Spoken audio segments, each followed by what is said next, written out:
If you look at any kind of article about the Kardashian-Jenners, underneath you'll undeniably see comments from people saying, "Not another post about this family, no one cares." But the fact of the matter is, people do care. Whether you like it or not, people find the Kardashians interesting, and ignoring that is, well, kind of ignorant. Whether they're really deserving of their fame is one thing, but hating on them as an automatic response is just plain lazy. Instead, we should be asking why so many people are interested in them. What makes them so interesting? And what does it say about ourselves?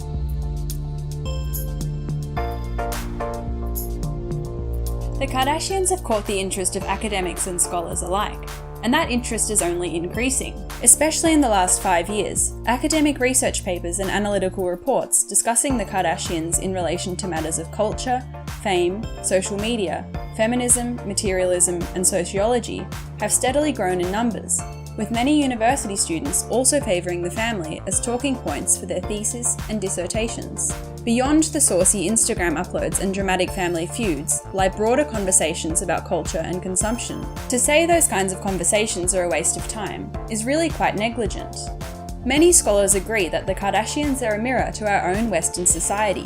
Many of us have the same dream of having a job so that we can have money to afford new clothes, a new phone, a new car, maybe even a new house. While it's largely more extreme, everything that the Kardashians represent reflects a lifestyle of the same values. Chiding them for their materialism and consumption is therefore a bit hypocritical.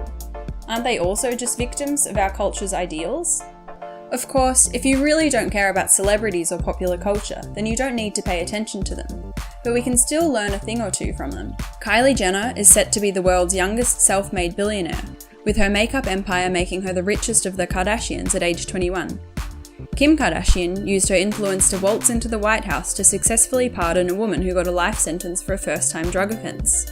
Kris Jenner, the momager, famously takes 10% of each of her kids' earnings, and is the mastermind matriarch who secured a $150 million deal last year to keep the show running for another 5 years, at least. As controversial as these women are, they are hugely successful, and the way they use their fame and influence is a large part of that. A few years ago, a bunch of scholars gathered at an academic symposium called Kimposium to discuss the family in an intellectual conference setting. The event sold out, but the organiser Meredith Jones still admitted that it received a lot of backlash. She shared some of the scathing comments Kimposium received online after the media wrote about it. Predictably, people said it was a waste of time to pay the Kardashians, who represent all manner of negative things, any attention. But, as Meredith wrote, when energy is spent declaring that something is not worth serious consideration, I know it is important. They're undeniably influential, both in good and bad ways, and the difficulty to pinpoint whether we should hate them or admire them makes them a perfect case for why we should all pay attention to where our opinions come from, rather than just say what everyone else is saying without thinking. Take the way that they present themselves, for example. They're always incredibly done up, with some critics likening them to walking blow-up dolls. There's no denying they perpetuate and exaggerate old-fashioned gender ideals about beauty and self-worth. Just look at the majority of what they upload to Instagram, or the fact that most of what they make money on is to do with fashion and makeup. But still, the question needs to be asked whether we'd be paying as much attention to them if it wasn't for their constant documentation about their ritual face painting, cosmetic enhancements, and internet-breaking selfies. On the other hand, they're also great symbols for female empowerment. Their show, for example, is one of few where women make up the majority of the cast, and men are just kind of background characters.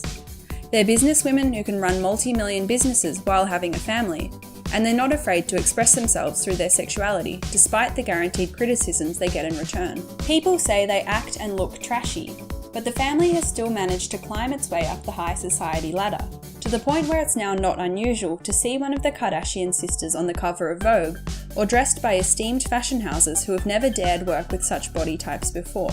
As you can see, the family makes for abundant fodder in conversations that can lead to better understanding of our society at large, and for that reason, we shouldn't dismiss their cultural significance just by waving them away and saying we hate them. By all means, express your distaste, but don't disregard their significance.